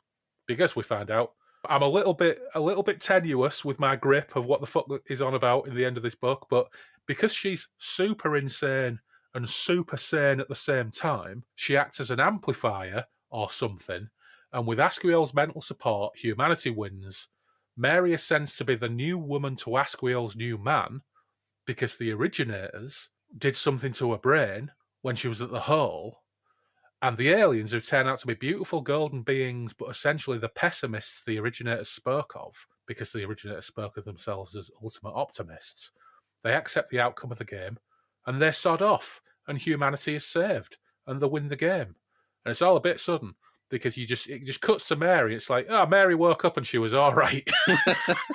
It's like, okay, fair enough. Fine. Mary woke up. She's all right. Humanity is saved. Asquith helps Mary get her head around being a newly omniscient human by talking about Henry IV and Falstaff. The end. Bit sudden. What do you make of all that? It's very rushed. Out of Moorcock's more like straight SF novels, this feels the most pulp, like the more traditionally pulp, and I feel like it just kind of peters out. It does. That ending is if you're really engaged in this and you're engaged in this idea of the game, which is a really fantastic idea. But one of the best concepts in this book is the idea of the game. I think it's a really disappointing ending that they just win because Mary's simultaneously super insane and super sane. What really? I mean, there's a lot of stuff in this book that is. At this point, I'm like old Asquiel. I'm like, okay, I accept it, but I don't understand it. Yep. Whereas new Asquiel is like, ha ha ha, yeah. Everything went according to plan. That's right. We did it. I want old Asquiel back. New Asquiel's a knobhead. Yeah. I think it's an interesting book. I think it's got some interesting ideas in it, like all 60s book, like all Moorcock, but particularly 60s SF Moorcock. It's got some interesting ideas in it, some of which are just farted out and just drift away amongst the breeze of everything else that's going on. But yeah, it's not entirely satisfying. I wonder if, like, you know, after writing this one, like, Moorcock realized that the metaphysical stuff doesn't really work to support the larger framework of the plot and just has to be kind of flavor. Because, you know, which one came first? Was it this or the Ruins of Infinity? I'll soon tell you. Rituals of Infinity. I've got it behind me somewhere. I've got to say, the Rituals of Infinity, is also on about, it's Falstaff in that, isn't it? Yeah. Professor Falstaff. I thought the Rituals of Infinity is pretty flimsy as well. 65. But that doesn't necessarily mean it wasn't written before that. Yeah, because then we get stuff like The Shores of Death and The Winds of Limbo, which go more for, like, you know, galactic politics and definitely more scaled down to earth. They're much more robust and in terms of plot. They work better for it because, you know, you can have your sardonic people kind of, you know, musing on the state of the universe and people and man's destiny and man's tendency towards self-destruction against a human figure like the Fire Clown or the fascists of The Shores of Death. And you can't really have... You need that human element. It's like with Doctor Who, you need the companion to kind of just ground the big SF ideas in something tangible and rational and human. Like, you know, having say you have the Doctor and Rose watching the Earth explode and Rose being so disconnected by being this far future, but she meets someone who basically works as a cleaning lady, and she goes, right, okay, they have cleaning ladies in the future, so I can understand this. This world is now grounded for me. Whereas at the beginning, we have all these people hanging out in pubs, like, okay, right, I get it. You know, they're all waiting for, like, multiverse Glastonbury, and then when you get to the ragtag fugitive fleet playing the psychologically damaging game, you just kind of lose sense of the scale because they're traveling through universes and multiverses, and it all just wraps up incredibly quickly. At the end of the day, Moorcock is young, is experimenting. This is two novellas bashed together as a fix-up novel. Fine, fair enough. But I think if you put yourself in the mindset of somebody reading this in 1962 in science fiction adventures, perhaps, when, you know, what have you got on the telly? You've got Muffin the Mule. And if you go to the cinema, the best you're likely to get is Voyage to the Bottom of the Sea, or you'll get good sci-fi. You know, Dare the Earth Caught Fire came out in 1962, so there's good stuff out there, but there's nothing as fucking mental and as trippy as this. You know, you're reading this stuff and you're thinking, wow, there's some really fucking wild concepts in here, and I really dig it. Or, you know, Pops, for example. I don't know if you ever read those magazines, but if Pops is reading this in 1962, is probably, which he will have been reading stuff like this, is reading this and is thinking, this is satisfying my urge for something a bit more mind-bending and different. And Moorcock himself at the time is probably only 23 or something in 1962, however old he is. So, you know, he's flexing and he's doing interesting things. So, you know, max power to him for doing that at that age. But it's just from, you know, from a purely cold perspective of looking at his 60s SF outputs, as we have done, The Shores of Death, The Winds of Limbo, The Black Corridor are a billion times more satisfying than this book, even though this book is jam-packed with interesting ideas. The Star's My Destination, which is one of the few SF novels that Moorcock usually kind of, you know, rates highly, came out in 56. Yeah. So you are starting to get that change in ideas as a generation, as you have like the younger generation post-war start to be putting out science fiction. Oh, there's loads of hardcore science fiction Yeah. going around. Arthur C. Clarke is knocking stuff out. You've got like You know, the I mean, Foundation, the original Foundation trilogy had come yeah. and gone. Yeah, but they're all hard, quite dry, you know, whereas Moorcock's weird combination of outrageously dressed hip cat sugar ape journalists on a planet called Entropium, everything being so wildly trippy. This is the stuff where it's flexing and it's swinging for the fences a little bit more, you know. We're starting to see the impact of the Beat generation being picked up and slowly disseminated into science fiction at its earliest iterations. There's tons of sci-fi out there at the time because, I mean, Arthur C. Clarke has written things like Childhood's End in the 50s. So sci-fi is there. It's being read. It's being bought. It's being digested. But Moorcock's take on things, which is looser, more, for want of a better expression, a jazz approach to beat and pacing. I was going to say literary. Yeah, I hesitate to use that expression because I'm still smarting from Joe Brand saying on a book review program that she likes literary detective novels. It's like, oh, fuck off. Just say you like detective novels. But anyway, but you are right. You are right. This is a lot more freeform with its approach to ideas, even though a lot of the hard sci-fi has got incredible ideas and incredible concepts. Whilst this felt more like researching early Moorcock than it did reading an enjoyable Moorcock novel. Because, I will honestly, the Shores of Death, Winds of Limbo, I probably end up picking up and rereading every 3 to 5 years because, like, as you would say, they're a one-shit book. I can pick them up on a day off and I'll probably finish them in one go. Whereas this, it's like, I enjoy the political pontifications of the Fire Clown. And they're one-shit books, but they're massively resonant still. Yeah. Maybe more now than when I read them 5 years ago or 10 years ago or 20 years ago. Because the themes and the ideas that they're expounding and the things that he's commenting on are all coming full circle and coming back to the fore again. It's just a lot of interesting ideas loosely tied together with half a plot. One question. Had a choice between either rereading this or rereading Talisman of Gore? Oh, this, obviously. This, okay. Yeah, because, at least with this, I could probably read it and digest it more and pick up... right, I tell you what, I would reread this, but your version.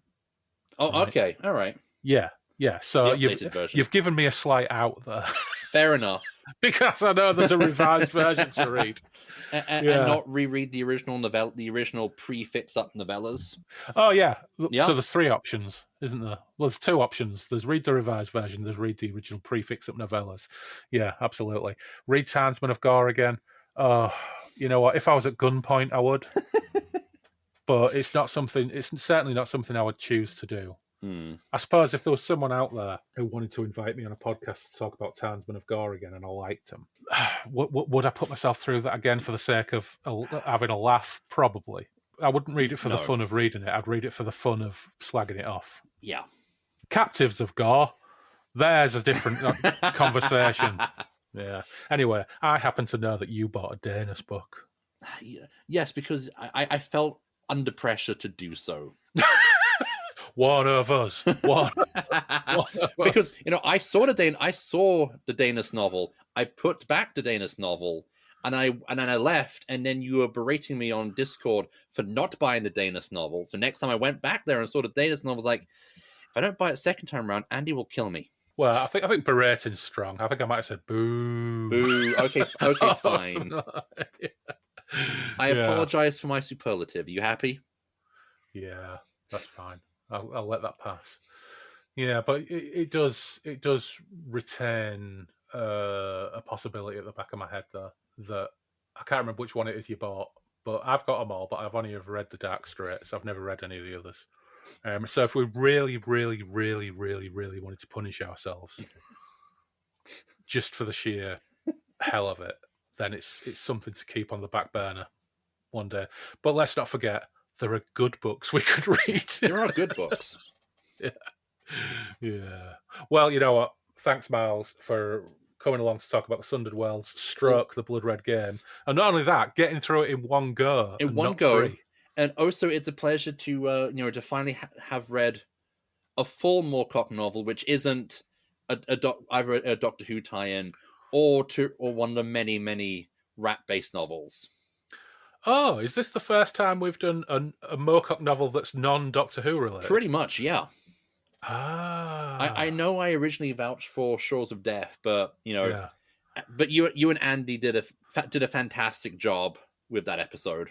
Well, you know what? I'm just trying to think what is left of Moorcock's 60s pure SF output that we haven't looked at. There's the Distant Suns, which I did reread earlier this year, and that's Dan Dare to pieces. Yeah, did he co-write that with somebody, or did with he James write it under a Cawthorne. pseudonym? I can never remember. Right, okay, yeah. It's both, because it's originally published as Philip James, but he and James Cawthorne wrote the serial. Right, okay.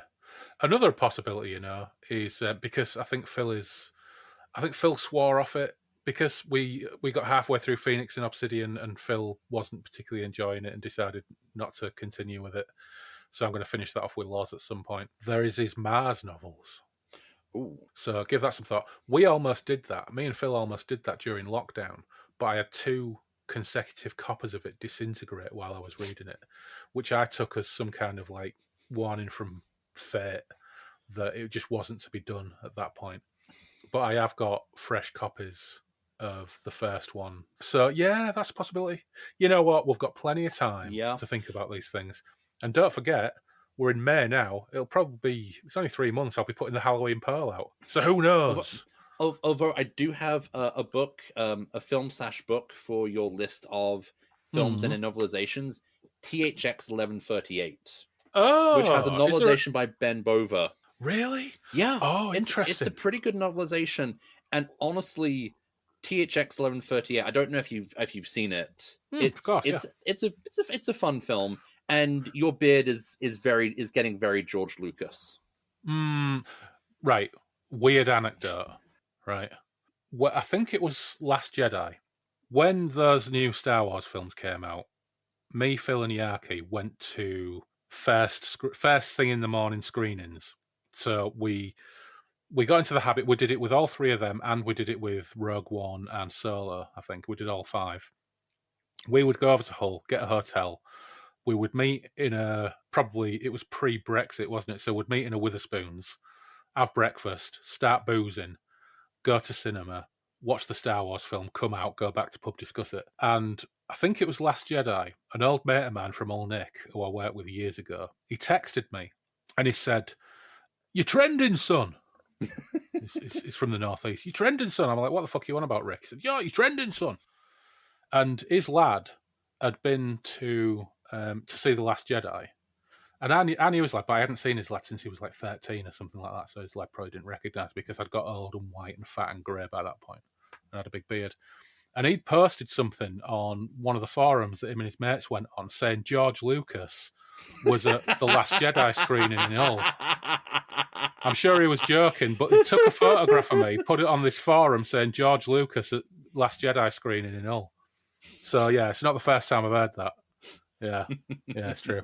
But yeah, there are numerous opportunities. But I do wonder, with THX 1138, are you able to get the original version that hasn't been enhanced by George Lucas? Because the last time I saw it was... Now, what I will say, his enhanced version is tasteful at least, but I would like to watch both versions. Yeah. I've not seen I've only seen like the enhanced version. But... Because there's 3 versions, isn't there? There's the original college film. There's the film that went to the cinema in the 70s. Yep. And there's the enhanced version that was released on DVD or Blu-ray. So there are 3 versions of it. If we're going to do that, I would want to read it and I'd want to watch all 3 versions of it. Just let's not make our life easy. No. I mean, it's it's a shame because I'm a huge Star Wars fan, but I'm just like, American Graffiti and THX 1138 are better made films, but just never caught on with the cultural zeitgeist. And it's just like, man, what would have happened? Yeah, I'll add THX to the list as your choice. Yeah. I will see. I think I had it. I think I've got the DVD of it somewhere, which is the enhanced version, and there is no option to watch the unenhanced version. And I don't think it's got the original college film version either. Or actually, it might have as an extra. It might do. I think it might have that as an extra. So, but weirdly, you can watch the college version. You can't watch the 70s version, and you've got the enhanced version. But at least the enhanced version is tastefully done. Yeah, it's not egregious.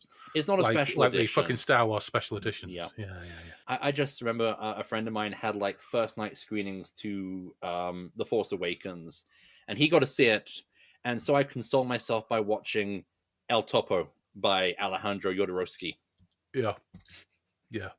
I think that's a good option. Good option. One thing, I think, I'm just trying to remember. I think after seeing Rise of Skywalker, I think I came home and watched Hard to Be a God. Just to try and flush it out of my head, because I've never rewatched it. It's like, for all the problems and issues there were with The Force Awakens and The Last Jedi, I still enjoyed them and watched them again. But The Rise of Skywalker, Jesus Christ, it's just fucking diarrhea. Honestly, I rewatched it, and disappointment aside, I'm like, okay, they managed to, given the things against them, that they were able to bring out the film on its original release date is commendable. The fact that I'm watching a film in the cinemas and going, I can actually see where they clearly cut an hour's worth of material is not good. I think if you throw $300 million at the wall to produce shit, you can get anything out of whatever date you want. Yeah. And I'm probably one of those rare individuals anyway. Out of all 5 of those films, my favorite's Solo. So there you go. Solo's fun. Like Rogue One, I went to see in the cinemas 3 times because the first time I watched it, like, this is good, but it's missing something for me. And then for like the second and third times, I had to watch with I was watching it with writer brain on to go, okay, why is this film not working for me? Yeah. And it's just because, again, they very clearly cut out a lot of linking material, which makes like Jin's character arc flow a lot smoother, because she goes from, I don't care about nothing and no one in the first half of the film to I am ready to throw my life away for the cause for the third act. And just like that second, you have the A to C, but the B is just kind of just tenuous at best. Well, apparently there were some of the reshoots, weren't there? Because there was a scene in the trailer where she quite arrogantly says, "You're rebellion, aren't you?" I rebel. Yeah. And that's not in the film. In the film, she just turns from attitude to soppy hero with pure dedication, crying about her dad. And it's all a bit of overnight. But I think one of the true benefits of having Andor, which quite apart from anything else, Andor is a great series and was really fucking good. Blah blah blah blah blah. Let's not start talking about Andor, because this podcast will be 2.5 hours long if we do. Andor was great. We watched Rogue One after finishing Andor, and for all of its faults, it does feel like a better film because of what Andor set up, and the Cassian Andor character only benefits from all that. And quite apart from anything else, all of the the Kyber Crystal guys, the Donnie Yen character, and the other dude, me and Phil fucking love those guys anyway. Yeah. We always enjoyed all those elements. Love all that stuff. Even don't mind that he's beating stormtroopers up with a stick and they're wearing armor. Don't matter. Not bothered about any of that. No, the only problem I've got with it still is CGI Tarkin and CGI Leia look worse now than they did at the time. They only get worse as time goes by. Like, I still need to finish season 1 of Andor because just time. At least it's not like Ahsoka where I watched it midway through and went, I'm going to put on plans for the Daleks. It's much more fun. Yeah, I watched those things, but I watched that. I haven't watched Skeleton Crew, but I watched The Mandalorian. I watched The Book of Boba Fett. I watched Ahsoka. It all just washes over me. It's just time killers. If you like Blake 7, Andor is Star Wars done like Blake 7. Yeah. It's Star Wars done like the best Blake 7. Get rid of all the silly standalone episodes and have the really brilliant God, the Federation is awful, but banal and made of really lame administrators. That's Andor. Sometimes, you need the camp of Blake 7. It's like, okay, yes, we could have all the the grim, gritty geopolitical Federation BS. You have to have something like Ultra World, where it's a bunch of blue guys who drain Avon and Callie's brains. Yeah, I love all that stuff as well. But for me, the best kinds of... There was a series in the 70s called, I think it's The Guardians, and it's a British TV series about Britain under a fascist state, and it's mostly old men in armchairs and barely competent administrators enacting terrible evils, and that's what Andor is. I was worried you were going to say Star Maidens. No. Anyway, we better wrap this up, otherwise we're going to end up off on a massive track about Andor and various other things. If you can find The Guardians, all right, the TV series The Guardians, find it. It would be Coming into Terra Files Part 4, The Sundered Worlds Part 2, a long digression about Star Maidens. Well, anyway. Another time. No, I'll read gore. I will not watch Star Maidens for anybody. Yeah. You know what? Let's not even go there, because I was starting to think about that Canadian science fiction show about the generation ship. Right, let's stop. The one with Kay Delia. Let's stop there. Thanks, Miles. Okay, I'm down for The Star Lost, which also has a related book by Ben Bova, the Star Crossed. It's not a novelization, although there is one, but he was brought on as a scientific advisor after Ellison left. It's a very loose, it's just very loosely based on his experiences, having to make this terrible Canadian TV show. Right. Well, I'll tell you what, let's save that one for THX 1138 Part 7 brackets. All right. Cheers, Miles. No problem.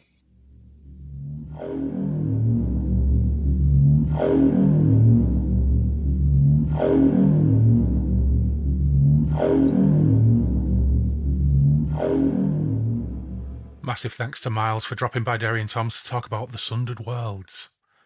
You can find the Casual Trek podcast on all good podcatchers and via the webpage at nerdandtie.com/trek, and I will of course link to that in the show notes. On the subject of Trek, I watched the Deep Space Nine documentary on YouTube, which I think was done by Shout Factory, or one of those Blu-ray labels, some time ago. I think it was called What We Leave Behind, and it was a documentary on the making of Deep Space Nine, with reflections and recollections from the cast and the producers and the writers.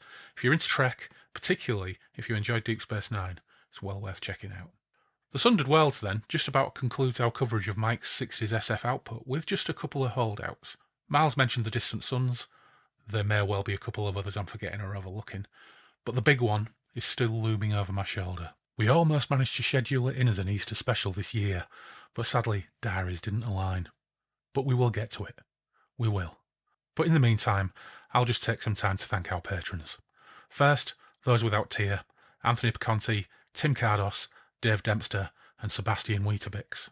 And our chaos engineers Ed Von Stout, Andrew Cicluna, Andrew Spong, Andrew Van Ness, Anthony Porter, Ben Fletcher, Ben Hagar, Brandon Mays, Dan Charnley, Dave Griffiths, Dave Voxman, Gabriel Laycock, Harvey Faulkner-Aston, Jim Kirkland, Jim Jupp, John W. Lays, Jules Lawrence, Mal Pertwee, Matt Saltz, Michael Hopwood, Nick Hopkinson, Ofer Ziv, Paul McRandall, PJ Cooper, Scott Butler, and Simon Perrins. And of course thanks to our crafty Jugaderos, Adrian Tchaikovsky, Alexander Harris, Brian Henderson, Chris Sharp, Christian Hundal, Graham Holden, Kevin Williams, Liam Turner, Loz, Mark Buckley, Mark Taylor, Matthew Broom, Murray Palmer, Sean Twist, Toby White, and Taylor Lavery. And eternal thanks to our patron demons: Action Edmonds, Alistair Davison, Andrew Clark, Andy Darby, David Lee, Derek Clunan, Fred Quiche, Gareth Wilson, Glenn Sawyer, Greg Faulkner, Gwen Barlow, Ian Stead, Jenny Stim, Jason Vogel, Joachim Sund, Joe Monty, Johan Hjarper, Jonathan Sharp, Lee Gary, Marius Latauskas, Mark Hebden, Miles Reed-Labato, Neil Burton, Paul Hillary, Randall Gatlin, Steve Round, Tom Murphy, Tony Malazzo, the OG patron Norman Beresford, and last but never least, Robert McMillan. Right, enough of my blather. Don't forget you can follow us on Instagram and Blue Sky with the handle @BreakfastRuins. You can email us at breakfastruins@outlook.com. The webpage is breakfastintheruins.com. We have our Patreon page too, of course, and there are a few extra odds and sods on there. But until next time, take care, stay safe, and we will meet again soon on the Moonbeam Roads.